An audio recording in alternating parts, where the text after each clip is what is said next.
첫 번째 주 함께 짚어볼 전문가 세 분 제 왼쪽과 오른쪽에 나오셨습니다. 세 분 새해 복 많이 받으십시오. 새해 복 많이 받으세요. 본격적으로 시작을 해보겠습니다. 오늘 뉴스특급 준비한 첫 번째 주제는 바로 이거입니다. 제목 간명합니다. 정말로 친엄마의 방화일까요? 이 불길 속에 아이들을 놓고 온 엄마, 이 어린 삼남매가 숨졌습니다. 석연치 않은 점들이 참 많아서 이제부터 좀 본격적으로 짚어보려고 합니다. 김복준 교수님. 예.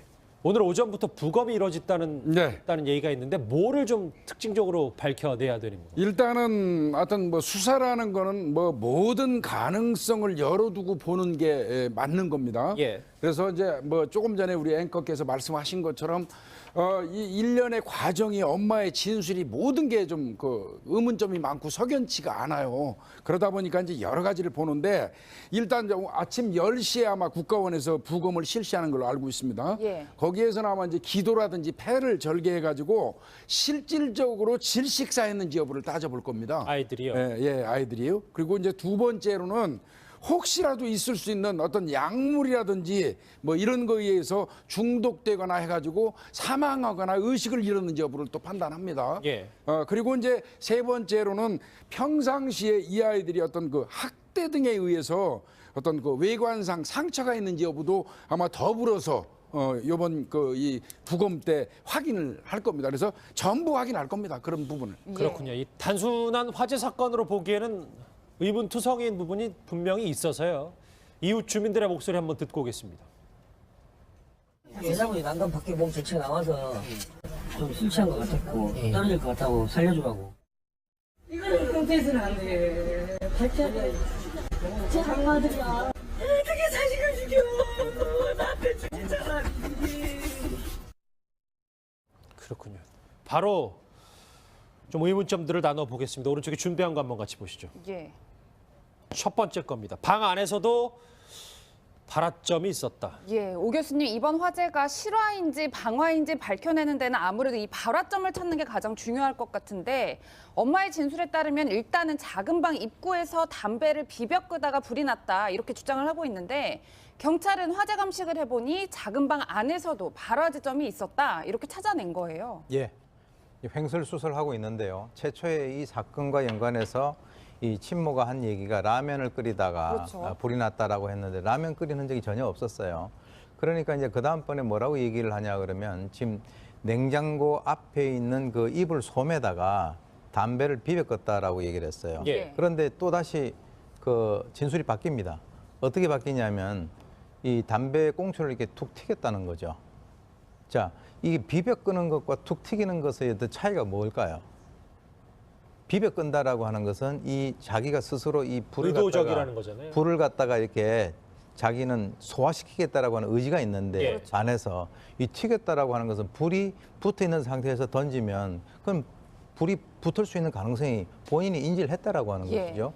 그런데 그럼에도 불구하고 지금 이제 그 작은 방 입구에서 그렇게 했다라고 하는데 지금 또 보니까 작은 방 안쪽에 있어서의 여러 가지 어떤 그 불이 난 흔적들이 있다는 거죠. 예. 그러니까 지금 이 친모가 하는 여러 가지 행동들을 보게 된다면 하나하나 뭔가가 증거가 들이댈 때마다 말들이 조금씩 바뀌고 있다라고 하는 것은 결정적으로 본인이 감추고 싶어 하는 것은 이것은 뭔가 실수에 의해서 이런 불이 발생됐다라고 하는 것을 얘기하고 싶어 하는 것이 아닐까. 자기가 의도적으로 불을 낸 것이 아니라 실수에 의한 것이다라고 얘기를 하다 보니까 하나하나 증거에 의해서 깨지고 있는 그런 상황이라고 봅니다. 말씀하셨던 것처럼 지금 담배 불을 만약에 손으로 튀겨서 껐다고 하면은 그것도 아직 뭐 완벽하게 믿을 수 있는 건 또 그런 아니잖아요. 상황이죠. 오른쪽에 준비한 거 한번 더 봐야 될 것 같은데 이 집 구조에서 김복준 교수님, 예. 경찰은 정확히 발화 지점을 어디로 파악하고 있는 거예요? 현재 경찰은 작은 방 안으로 보고 있어요. 이 아이 예. 세 명이 있던 곳에. 예, 그건 왜 그러냐면요. 사실은 완전 연소가 되지 아니하고 중간에 진화에 의해서 불이 꺼지게 되면 예. 현장에 들어가는 수사관들이라든지 이 조사요원들이 발화점을 찾을 수가 있습니다. 나름대로의 수사 기법이 있거든요. 그렇죠. 그래서 또 물론 뭐 발화점이라는 거는 뭐 유일하게 한 군데만 있는 게 아닐 수도 있어요. 뭐 동시다발로 뭐 밖에서도 안에서도 이 발화 지점이 있을 수 있는데 현재 경찰이 찾아낸 발화 지점은 명백히 냉장고 앞이 아니고 예. 방 안에서 이 작은 방 안쪽이요. 이 방 그 안이요. 예, 그 안쪽에서 이 발화가 시작된 걸로 지금 보고 있거든요. 그렇다고 하면 이 여성이 조금 전에 우리 오 교수님 말씀하신 것처럼 작은 방 밖에 냉장고에 기대서 뭐 부벼 꺾거나 튀겨서 버렸거나 한 게 아닐 가능성이 더 많은 거죠. 예. 아니라면요? 방 안에서 담배를 피웠거나 방 안에서 담배를 피는 과정에서 이불에 이게 인화됐거나 이럴 가능성이 더 많다고 보는 것이죠. 예. 준비한 거 한번 더 봐야 될 것 같아요. 의문점 1, 발화점 얘기를 해봤다면 두 번째 부분을 사실 많이 의문을 가지신 분들이 많습니다. 예, 백 변호사님 어쨌든 여성은 경찰에서 실화를 주장하고 있는데 저희가 의심이 많이 가는 부분이 바로 이 부분인 게 보통 불이 나서 아이들이 그 방에 갇혀 있으면 대피를 시키기 마련인데 이불을 덮어줬다는 거예요. 그러니까 이게 지금 발화점이 자꾸 지금 방 바깥이라고 좀 주장을 하고 있잖아요. 방 바깥이라면 이 얘기가 그래도 조금은 좀 이해가 되죠. 방 바깥은 불이 나고 있으니까 이쪽에서 애들이 질식하지 않게 이불을 덮어줬다가 신빙성이 있는데 문제는 발화점이 방 안이면 상식적으로 생각할 때 방 안에서 불이 나면 어떻게 해야 되나요? 아이를 들고 나가야 되잖아요. 그렇죠. 근데 아이를 들고 나가지 않고 본인만 나갔어요. 예. 본인은 이불을 덮어놓고 본인만 나갔다라는 것 자체는 통상적인 엄마 행동이 아니죠. 예. 그리고 아까 김복준 교수님이 처음에 이제 이 부검에 관련된 얘기를 하셨는데 사실 경찰에서 조금은 의심하고 있는 게 뭐냐면 이번에 사망한 아이들의 나이를 보면요. 4세, 2세, 15개월입니다. 4세면 한국 나이로면 5살이에요. 이게 만으로 하는 거니까. 5살이면 불이 나면 어떻게 할까요? 움직이죠. 그렇죠. 그 아이도 뛰어나왔을 가능성이 많은데 아이가 안 나왔잖아요. 그러다 보니까 그 전에 이미 사망을 했을 수도 있고 즉 뭐 무언가 다른 약물에 뭔가 의식을 잃었을 수도 있고 그런 개연성이 있기 때문에 사실 부검을 하는 거고 또 더 이해가 안 가는 건 이불을 덮어놓고 본인은 급박하게 나오지 않았습니까? 그 과정에서 남편에게 통화를 하기 위해서 10분이나 그 방 안에 있었어요. 그러니까 그런 걸 종합해 보면 지금 이 엄마의 진술은 무언가 본인의 행동을 은폐하기 위해서 지금 말을 자꾸 짜맞추다 보니까 계속 수사 과정에서 지금 하나씩 번번이 깨지고 있는 것 같거든요. 그러니까 또 바뀔 수도 있다는 얘기잖아요. 그러니까 저는 또 바뀔 가능성이 많다고 생각이 예. 듭니다. 오 교수님 그도 그럴 것이 말씀처럼 아이들은 이불에 덮어놓은 채 본인은 베란다로 뛰쳐나와서 남편한테 전화를 걸었단 말이에요. 네. 그러면서도 자기는 아이들을 보호하려고 그랬다 이렇게 진술을 하고 있어요. 전혀 신빙성이 없다고 봐야 되는 거 아닐까요? 그 진술도 지금 깨졌습니다. 왜 그러냐면 휴대폰 자체가 베란다에서 발견된 것이 아니라 또 방에서 발견됐거든요. 그래서 지금 우리가 이제 그 당시 침모를 둘러싸고 있는 여러 가지 상황을 한번 보게 된다면 이 사람이 조심스러운 추정이긴 합니다만은 왜 불을 냈을까라는 거죠. 자기가 실화라고 얘기는 하고 있습니다만은 충분히 그것을 뭔가 이렇게 조치할 수 있는 그런 상황. 방금 말씀하셨습니다만 아이들 데리고 나올 수 있는 그런 상황이 되는데도 불구하고 예. 왜 그런 상황이 됐느냐? 이 사람은 지금 그 이혼을 해가지고 이 3명을 양육해야 되는 그런 상황이에요. 예. 그리고 이제 그 지금 보도된 바에 의하면 이 아이들을 4시간 동안이나 아버지나 엄마가 전혀 돌보지 않고 바깥에 나가서 뭐 게임하고 술 마시고 이런 상황이었지 않습니까? 그 부분은 좀 뒤에도 좀 언급을 할 텐데. 네네. 예, 말씀하십시오. 그래서 이런 상황에서 과연 이 아이들이 계속적으로 자기가 사는 것이 더 나은 것인가 아니면 그대로 있는 것이 더 나은 것인가 우리 이렇게 생각할 수 있어요. 기름을 붓고 불을 붙여야만 그것이 불을 내는 게 아닙니다. 우리가 이제 산불을 내는 사람들의 어떤 심리를 보게 된다면 산불을 내다가 그 방화입니다. 그런데 이제 그것을 보게 된다면 이 그 소나무 송이 같은 데다가 담뱃불을 쓱 붙여 놓는다든지 낙엽이 있는 데다가 이렇게 툭 던져 놓는다든지 이렇게 하면 본인이 적극적으로 그 불을 내지 않았다라고 하는 어떤 심리적인 어떤 본인의 안정감을 취할 수가 있단 말이죠. 예. 그래서 내가 죽인 게 아니고 나는 단지 저렇게 낙엽에다가 뭘 던졌을 뿐이다라고 한다면 이 사람이 궁극적으로 과연 이 세 아이들이 살아있는 상황을 원했을까? 아니면은 자연스럽게 저런 식으로 사고 비슷하게 해가지고 죽는 상황을 원했을까? 이것을 우리가 한번 생각을 해볼 상황이라고 그게 봅니다. 설사 방화가 아니라 실화라도 말이에요. 그렇습니다. 예. 예. 김복준 교수님. 네, 예. 조금만 대처. 아니요. 그냥 상식적으로 했어도 충분히 애들 셋 다 네. 살 수 있었죠. 그러게요. 10분 이상 통화를 했잖아요. 안방에 결국은 나중에 지금 밝혀진 바에 의하면 본인은 베란다에서 남편하고 남편의 친구 그다음에 경찰이나 그 소방서에 신고를 했다고 얘기를 했는데 나중에 추궁하는 과정에서 봤더니 그 휴대폰이 작은 방에서 발견됐지 않습니까? 그래서 왜 베란다에서 전화를 했다고 그러는데 휴대폰은 그 작은 방에 있느냐고 이제 경찰이 추궁했겠죠. 그러니까 결국은 얘기를 했어요. 사실은 작은 방에서 남편하고 남편은 아마 전화를 계속했는데 안 받고 있었나 봐요. 게임하는 하고. 예. 그러다 보니까 남편의 친구한테 전화하고 거기에서 119가 아니라 아마 112로 신고를 한 것 같습니다. 그러니까 잠시만요. 그 부분이 의문점인 게 물론 뭐 남편한테 전화를 할 수 있는데 순서가 좀 잘못됐잖아요. 그러니까 그럴 수 있는 시간이 그 시간을 경찰이 계산해 보니까 한 12분 정도 넘어요. 12분이라면 아이들을 차례차례 안고 나와서 문 밖에 내놓고도 남을 시간이거든요. 예. 그 부분을 왜 이 여성이 하지 않았는지 이게 굉장히 의문스러운 것이고요. 예. 그리고 이제 사실은 아이들을 재워놓고 마지막으로 나간 건 남편이에요.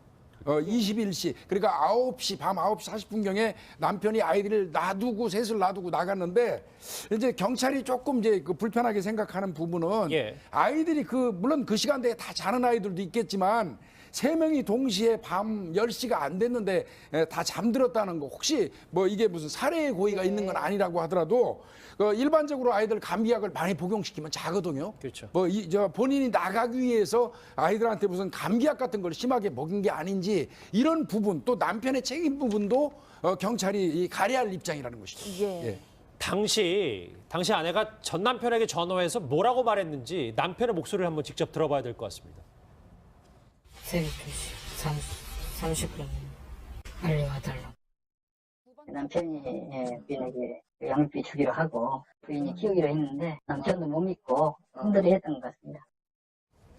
예, 백 변호사님, 이 화재 이후에도 이 친모의 행동이 굉장히 부자연스럽지만 그 이전도 저희가 살펴봐야 할 게 전 남편에게 네. 나 죽겠다 이런 취지의 메시지를 보냈다는 거예요. 네, 이제 거기서도 좀 생각해 볼 게 지금 이 친엄마가 7시에 집을 나섭니다. 그리고 친구들하고 만나서 술을 마시고 코인 노래방에서 노래를 해요. 그때 나가기 전에 전 남편이지만 굉장히 좀 이상하게도 같이 동거를 하고 있어요. 동거를 하면서 아이들을 봐달라고 하고 나갔어요. 근데 나갔는데 아이들을 안 보고 9시 40 몇 분경에 이 남편도 나가버렸단 말이에요. 그 과정에서 지금 이 둘이 아이 셋을 양육하는데 거의 경제적 능력이 제로에 가깝습니다. 그래서 이혼을 했어도 양육비를 못 받는 상황이라 지금 같이 있는 거란 말이에요. 예. 그런 상황에 대한 비관이에요. 그러니까 나 정말 죽겠다, 죽어버리고 싶다라는 얘기를 이제 남편은 전화를 안 받으니까 계속 문자를 보내도 이제 남편은 답이 없어요. 이제 거기서 이제 의심이 가는 것. 이거는 그냥 순수하게 추정입니다만 남편을 어떻게든 이 상황에서 이 안으로 개입을 시키기 위해서 불을 냈을 가능성도 배제할 수 없는 거예요. 그래서 불을 내놓고 10분 동안 계속 남편에게 어떻게든 연락을 해보려고 하는데 연락이 안 되고 그래도 안 되니까 남편하고 게임을 같이 하고 있을 거라고 생각하는 친구한테 연락을 해서 이 사실을 알려서 신고하라고 한 게 아닐까. 통상적으로 불이 났으면 본인이 10분 동안 지체 안 하고 본인이 신고하면 돼요. 그리고 그 10분 동안 아이 다 대피시키고도 남을 시간입니다. 이제 그러다 보니까 이 둘 사이의 관계 때문에 이 불이 난 게 아닌가라고 의심하는 그런 시각도 있는 게 사실입니다. 예. 아직 명백한 방화 증거는 확보하지 못했지만 여러 가지 의심을 품게 되는 부분은 분명 있어서요. 화재 전에 친모의 상황에 대해 한번 집중해 보겠습니다. 이웃 주민들 이렇게 얘기했습니다. 솔직히 사람들이 너무 많이 들락날락 해가지고 굉장히 좀 밤에 오밤중에 시끄러운 경우가 좀 많았었어요. 애들은 학대했거나 근데 방임도 학대는 학대죠. 방임하는 그런 느낌이 들기는 했죠. 뭐 어떤 직업을 가지면 저렇게 새벽까지도 놀고 아침에 출근을 하나, 뭐 애들을 잘 키우나 이런 생각을 하기는 했죠. 김 교수님, 네. 정상적인 이제 어린아이 3명을 둔 집과는 조금 거리가 있어 보입니다. 그러니까 이 얘기가 뭐 또 추후에 나올지 모르겠는데요. 아이들이 아이를 낳는 바람에 이런 현상이 왔다고 저는 보기는 하는데요.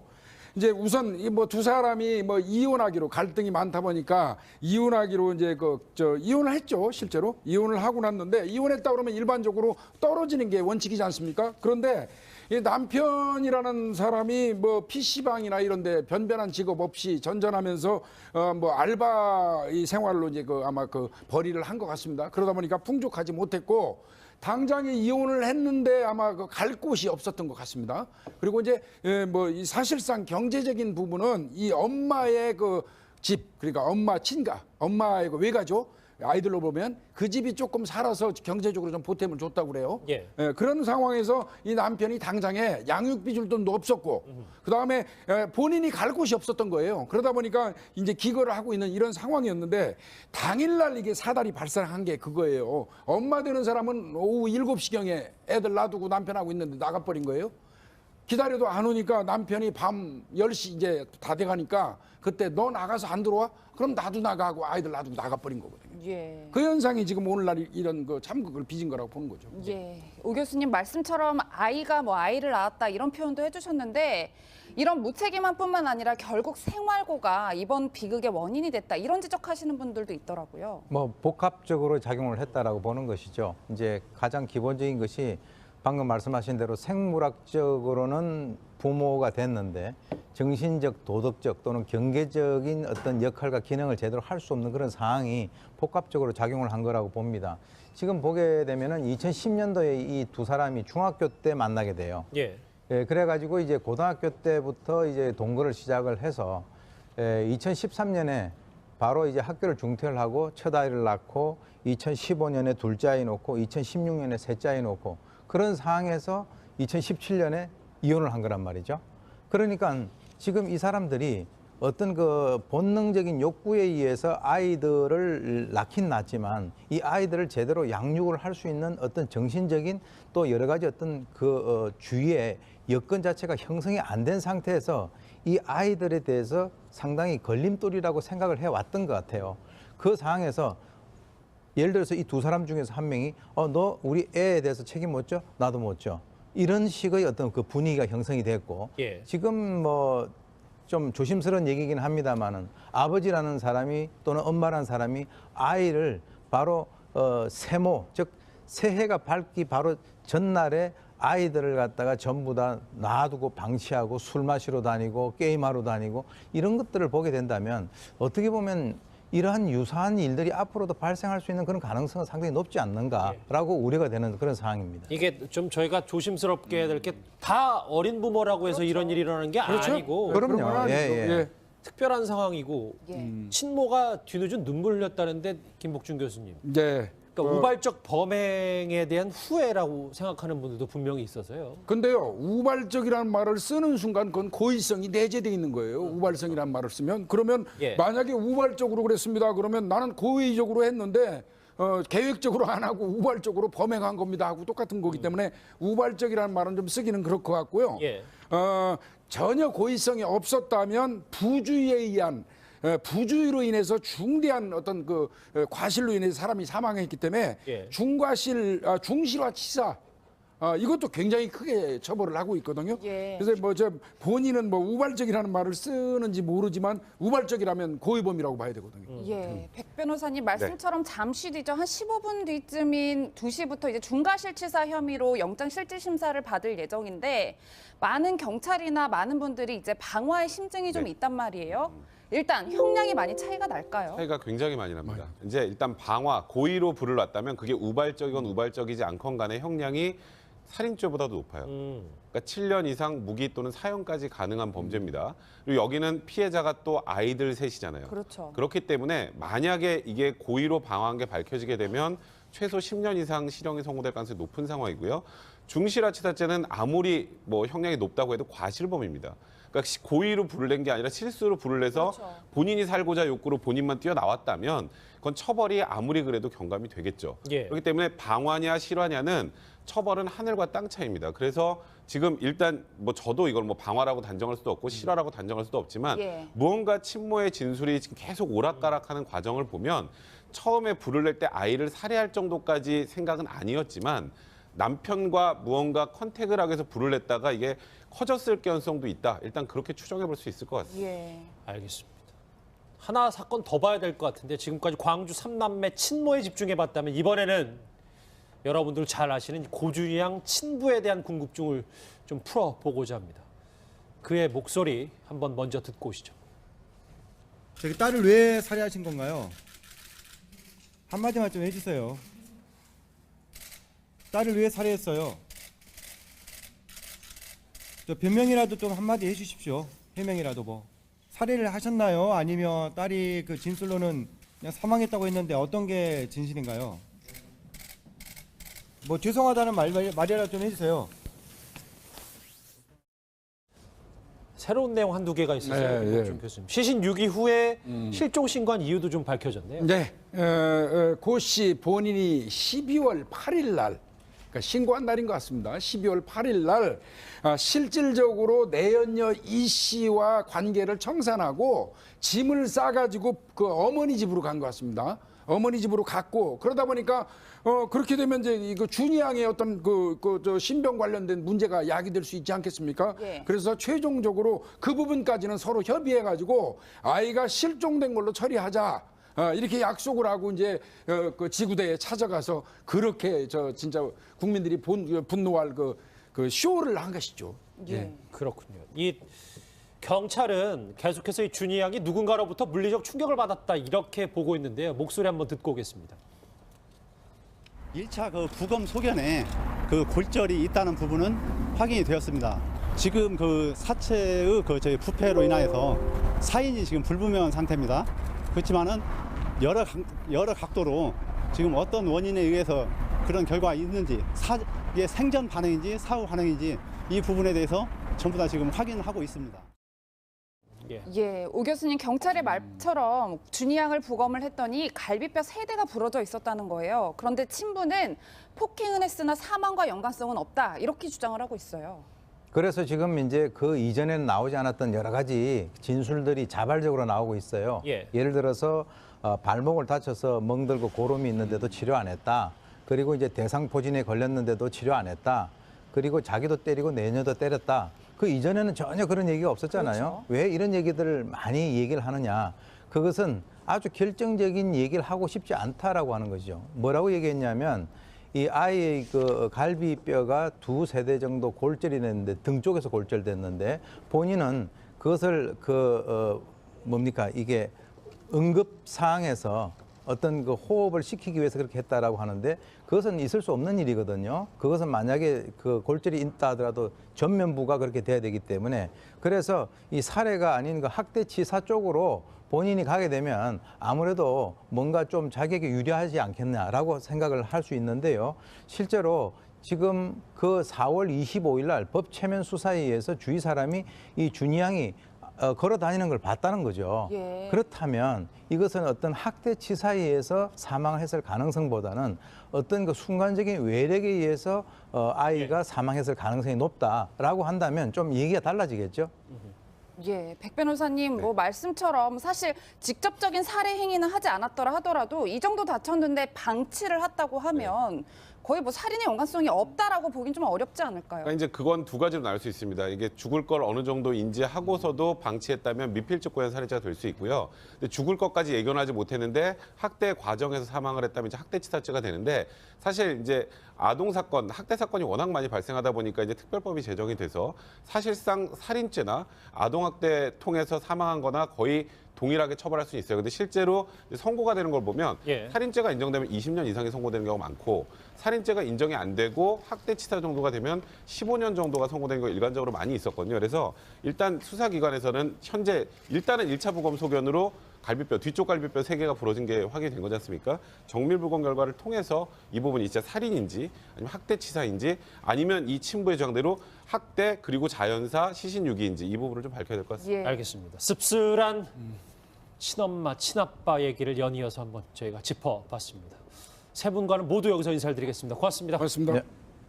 교수님 말씀처럼 아이가 뭐 아이를 낳았다 이런 표현도 해주셨는데 이런 무책임한 뿐만 아니라 결국 생활고가 이번 비극의 원인이 됐다 이런 지적하시는 분들도 있더라고요. 뭐 복합적으로 작용을 했다라고 보는 것이죠. 이제 가장 기본적인 것이 방금 말씀하신 대로 생물학적으로는 부모가 됐는데 정신적, 도덕적 또는 경계적인 어떤 역할과 기능을 제대로 할 수 없는 그런 상황이 복합적으로 작용을 한 거라고 봅니다. 지금 보게 되면은 2010년도에 이 두 사람이 중학교 때 만나게 돼요. 그래가지고 이제 고등학교 때부터 이제 동거를 시작을 해서 2013년에 바로 이제 학교를 중퇴를 하고 첫 아이를 낳고 2015년에 둘째 아이 놓고 2016년에 셋째 아이 놓고 그런 상황에서 2017년에 이혼을 한 거란 말이죠. 그러니까 지금 이 사람들이 어떤 그 본능적인 욕구에 의해서 아이들을 낳긴 낳지만 이 아이들을 제대로 양육을 할 수 있는 어떤 정신적인 또 여러 가지 어떤 그 주위의 여건 자체가 형성이 안 된 상태에서 이 아이들에 대해서 상당히 걸림돌이라고 생각을 해왔던 것 같아요. 그 상황에서 예를 들어서 이 두 사람 중에서 한 명이 너 우리 애에 대해서 책임 못 져? 나도 못 져. 이런 식의 어떤 그 분위기가 형성이 됐고 예. 지금 뭐 좀 조심스러운 얘기긴 합니다만은 아버지라는 사람이 또는 엄마라는 사람이 아이를 바로 세모 즉 새해가 밝기 바로 전날에 아이들을 갖다가 전부 다 놔두고 방치하고 술 마시러 다니고 게임하러 다니고 이런 것들을 보게 된다면 어떻게 보면 이러한 유사한 일들이 앞으로도 발생할 수 있는 그런 가능성은 상당히 높지 않는가라고 우려가 되는 그런 상황입니다. 이게 좀 저희가 조심스럽게 해야 될 게 다 어린 부모라고 해서 이런 일이 일어나는 게 아니고 그럼요. 예. 특별한 상황이고 친모가 뒤늦은 눈물 흘렸다는데 김복준 교수님. 네. 그러니까 우발적 범행에 대한 후회라고 생각하는 분들도 분명히 있어서요. 근데요, 우발적이라는 말을 쓰는 순간 그건 고의성이 내재되어 있는 거예요. 우발성이라는 말을 쓰면. 그러면 예. 만약에 우발적으로 그랬습니다. 그러면 나는 고의적으로 했는데 계획적으로 안 하고 우발적으로 범행한 겁니다 하고 똑같은 거기 때문에 우발적이라는 말은 좀 쓰기는 그럴 것 같고요. 예. 전혀 고의성이 없었다면 부주의에 의한 부주의로 인해서 중대한 어떤 그 과실로 인해서 사람이 사망했기 때문에 예. 중실화치사 이것도 굉장히 크게 처벌을 하고 있거든요. 예. 그래서 뭐 저 본인은 뭐 우발적이라는 말을 쓰는지 모르지만 우발적이라면 고의범이라고 봐야 되거든요. 예, 백 변호사님 말씀처럼 잠시 뒤죠. 한 15분 뒤쯤인 2시부터 이제 중과실치사 혐의로 영장실질심사를 받을 예정인데 많은 경찰이나 많은 분들이 이제 방화의 심증이 좀 있단 말이에요. 일단 형량이 많이 차이가 날까요? 차이가 굉장히 많이 납니다. 이제 일단 방화, 고의로 불을 놨다면 그게 우발적이건 우발적이지 않건 간에 형량이 살인죄보다도 높아요. 그러니까 7년 이상 무기 또는 사형까지 가능한 범죄입니다. 그리고 여기는 피해자가 또 아이들 셋이잖아요. 그렇죠. 그렇기 때문에 만약에 이게 고의로 방화한 게 밝혀지게 되면 최소 10년 이상 실형이 선고될 가능성이 높은 상황이고요. 중실화치사죄는 아무리 뭐 형량이 높다고 해도 과실범입니다. 그러니까 고의로 불을 낸 게 아니라 실수로 불을 내서 그렇죠. 본인이 살고자 욕구로 본인만 뛰어나왔다면 그건 처벌이 아무리 그래도 경감이 되겠죠. 예. 그렇기 때문에 방화냐 실화냐는 처벌은 하늘과 땅 차이입니다. 그래서 지금 일단 뭐 저도 이걸 뭐 방화라고 단정할 수도 없고 실화라고 단정할 수도 없지만 예. 무언가 친모의 진술이 지금 계속 오락가락하는 과정을 보면 처음에 불을 낼 때 아이를 살해할 정도까지 생각은 아니었지만 남편과 무언가 컨택 우리가 이제 그 당시 친모를 둘러싸고 있는 여러 가지 상황을 한번 보게 된다면 이 사람이 조심스러운 추정이긴 합니다만은 왜 불을 냈을까라는 거죠. 자기가 실화라고 얘기는 하고 있습니다만은 충분히 그것을 뭔가 이렇게 조치할 수 있는 그런 상황. 방금 말씀하셨습니다만 아이들 데리고 나올 수 있는 그런 상황이 되는데도 불구하고 예. 왜 그런 상황이 됐느냐? 이 사람은 지금 그 이혼을 해가지고 이 3명을 양육해야 되는 그런 상황이에요. 예. 그리고 이제 그 지금 보도된 바에 의하면 이 아이들을 4시간 동안이나 아버지나 엄마가 전혀 돌보지 않고 바깥에 나가서 뭐 게임하고 술 마시고 이런 상황이었지 않습니까? 그 부분은 좀 뒤에도 좀 언급을 할 텐데. 네네. 예, 뒤에 말씀하십시오. 그래서 이런 상황에서 과연 이 아이들이 계속적으로 자기가 사는 것이 더 나은 것인가 아니면 그대로 있는 것이 더 나은 것인가 우리 이렇게 생각할 수 있어요. 기름을 붓고 불을 붙여야만 그것이 불을 내는 게 아닙니다. 우리가 이제 산불 내는 사람들의 어떤 심리를 보게 된다면 산불을 내다가 그 방화입니다. 그런데 이제 그것을 보게 된다면 이 그 소나무 송이 같은 데다가 담뱃불을 쓱 붙여 놓는다든지 낙엽이 있는 데다가 이렇게 툭 던져 놓는다든지 이렇게 하면 본인이 적극적으로 그 불을 내지 않았다라고 하는 어떤 심리적인 어떤 본인의 안정감을 취할 수가 있단 말이죠. 예. 그래서 내가 죽인 게 아니고 나는 단지 저렇게 낙엽에다가 뭘 던졌을 뿐이다라고 한다면 이 사람이 궁극적으로 과연 이 세 아이들이 살아있는 상황을 원했을까? 아니면은 자연스럽게 저런 식으로 사고 비슷하게 해가지고 죽는 상황을 원했을까? 이것을 우리가 한번 생각을 해볼 상황이라고 그게 봅니다. 설사 방화가 아니라 실화라도 말이에요. 그렇습니다. 예. 예. 김복준 교수님. 예. 조금만 대처 아니요. 그냥 상식적으로 했어도 충분히 애들 셋 다 살 수 있었죠. 그러게요. 10분 이상 통화를 했잖아요. 안방에 결국은 나중에 지금 밝혀진 바에 의하면 본인은 베란다에서 남편하고 남편의 친구 그다음에 경찰이나 그 소방서에 신고를 했다고 얘기를 했는데 나중에 추궁하는 과정에서 봤더니 그 휴대폰이 작은 방에서 발견됐지 않습니까? 그래서 왜 베란다에서 전화를 했다고 그러는데 휴대폰은 그 작은 방에 있느냐고 이제 경찰이 추궁했겠죠. 그러니까 결국은 얘기를 했어요. 사실은 작은 방에서 남편은 아마 전화를 계속했는데 안 받고 있었나 봐요. 게임하는 하고. 예. 그러다 보니까 남편의 친구한테 전화하고 거기에서 119가 아니라 아마 112로 신고를 한 것 같습니다. 그러니까 잠시만요. 그 부분이 의문점인 게 물론 뭐 남편한테 전화를 할 수 있는데 순서가 좀 잘못됐잖아요. 그러니까 그럴 수 있는 시간이 그 시간을 경찰이 계산해 보니까 한 12분 정도 넘어요. 12분이라면 아이들을 차례차례 안고 나와서 문 밖에 내놓고도 남을 시간이거든요. 예. 그 부분을 왜 이 여성이 하지 않았는지 이게 굉장히 의문스러운 것이고요. 예. 그리고 이제 사실은 아이들을 재워놓고 마지막으로 나간 건 남편이에요. 21시 그러니까 밤 9시 40분경에 남편이 아이들을 셋을 놔두고 나갔는데 이제 경찰이 조금 이제 그 불편하게 생각하는 부분은 예. 아이들이 물론 그 시간대에 다 자는 아이들도 있겠지만 3명이 동시에 밤 10시가 안 됐는데 다 잠들었다는 거 혹시 뭐 이게 무슨 살해의 고의가 있는 건 아니라고 하더라도 일반적으로 아이들 감기약을 많이 복용시키면 자거든요. 그렇죠. 본인이 나가기 위해서 아이들한테 무슨 감기약 같은 걸 심하게 먹인 게 아닌지 이런 부분 또 남편의 책임 부분도 경찰이 가려할 입장이라는 것이죠. 예. 예. 당시 아내가 전 남편에게 전화해서 뭐라고 말했는지 남편의 목소리를 한번 직접 들어봐야 될 것 같습니다. 새벽 2시 30분. 곳이 바뀌고 있다라고 하는 것은 결정적으로 본인이 감추고 싶어하는 것은 이것은 뭔가 실수에 의해서 이런 불이 발생됐다라고 하는 것을 얘기하고 싶어하는 것이 아닐까. 자기가 의도적으로 불을 낸 것이 아니라 실수에 의한 것이다라고 얘기를 하다 보니까 하나하나 증거에 의해서 깨지고 있는 그런 상황이라고 봅니다. 말씀하셨던 것처럼 지금 담배불을 만약에 손으로 튀겨서 껐다고 하면은 그것도 아직 뭐 완벽하게 믿을 수 있는 건 또 그런 아니죠. 상황이죠. 오른쪽에 준비한 거 한번 더 봐야 될 것 같은데 이 집 구조에서 김복준 교수님, 예. 경찰은 정확히 발화 지점을 어디로 파악하고 있는 거예요? 현재 경찰은 작은 방 안으로 보고 있어요. 이 아이 예. 3명이 있던 곳에. 예, 그건 왜 그러냐면요. 사실은 완전 연소가 되지 아니하고 중간에 진화에 의해서 불이 꺼지게 되면 예.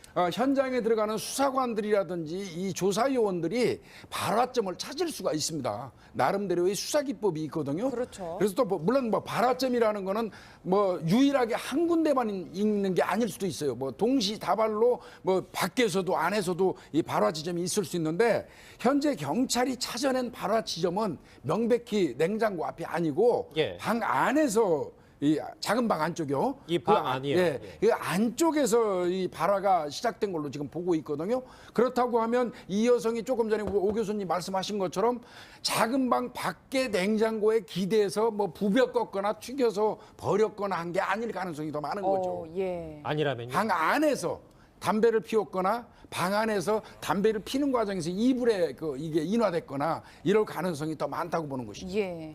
준비한 거 한번 더 봐야 될 것 같아요. 의문점 1, 발화점 얘기를 해봤다면 두 번째 부분을 사실 많이 의문을 가지신 분들이 많습니다. 예, 백 변호사님 어쨌든 여성은 경찰에서 실화를 주장하고 있는데 저희가 의심이 많이 가는 부분이 바로 이 부분인 게 보통 불이 나서 아이들이 그 방에 갇혀 있으면 대피를 시키기 마련인데 이불을 덮어줬다는 거예요. 그러니까 이게 지금 발화점이 자꾸 지금 방 바깥이라고 좀 주장을 하고 있잖아요.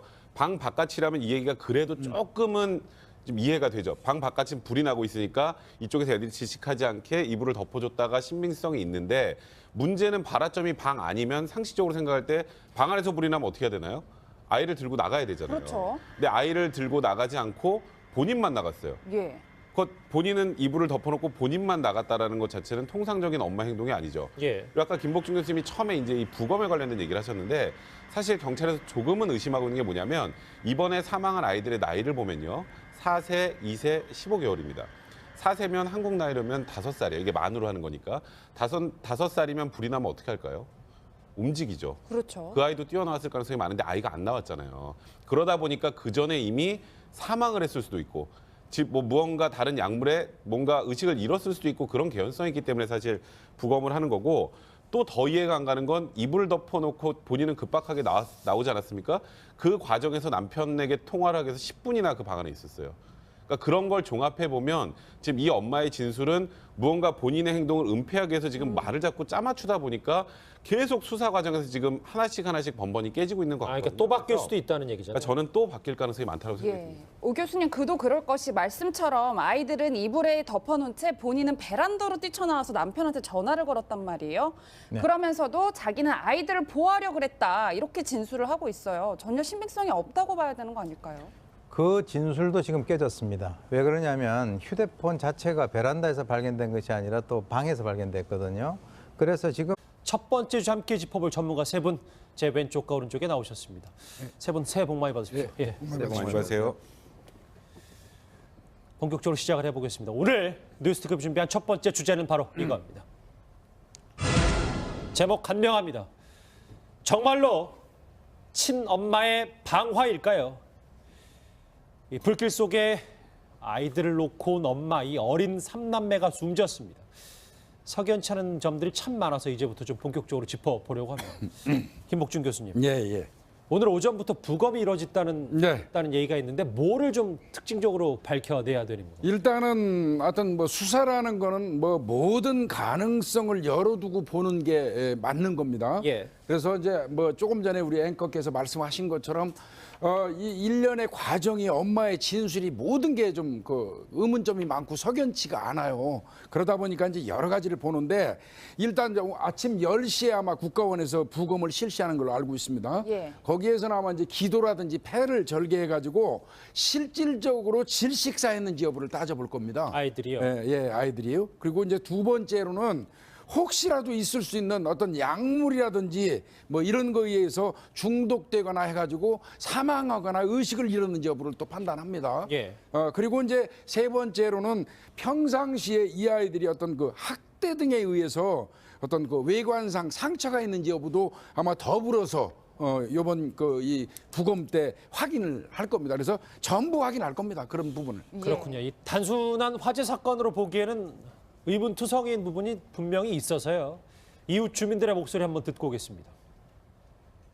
여자분이 난간 밖에 몸 전체가 나와서 좀 술 취한 것 같았고 떨어질 것 같다고 살려주라고.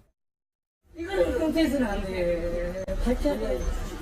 제 강아들이야. 어떻게 자식을 죽여. 나한테 죽인 사람이. 그렇군요. 바로 좀 의문점들을 나눠보겠습니다. 오른쪽에 준비한 거 한번 같이 보시죠. 예. 첫 번째 겁니다. 방 안에서도 발화점이 있었다. 예, 오 교수님, 이번 화재가 실화인지 방화인지 밝혀내는 데는 아무래도 이 발화점을 찾는 게 가장 중요할 것 같은데, 엄마의 진술에 따르면 일단은 작은 방 입구에서 담배를 비벼 끄다가 불이 났다, 이렇게 주장을 하고 있는데, 경찰은 화재 감식을 해보니 작은 방 안에서도 발화 지점이 있었다, 이렇게 찾아낸 거예요. 예, 횡설수설하고 있는데요. 최초에 이 사건과 연관해서 이 친모가 한 얘기가 라면을 끓이다가 그렇죠. 불이 났다라고 했는데 라면 끓이는 흔적이 전혀 없었어요. 그러니까 이제 그 다음번에 뭐라고 얘기를 하냐 그러면 지금 냉장고 앞에 있는 그 이불 솜에다가 담배를 비벼 껐다라고 얘기를 했어요. 예. 그런데 또 다시 그 진술이 바뀝니다. 어떻게 바뀌냐면 이 담배 꽁초를 이렇게 툭 튀겼다는 거죠. 자, 이게 비벼 끄는 것과 툭 튀기는 것의 차이가 뭘까요?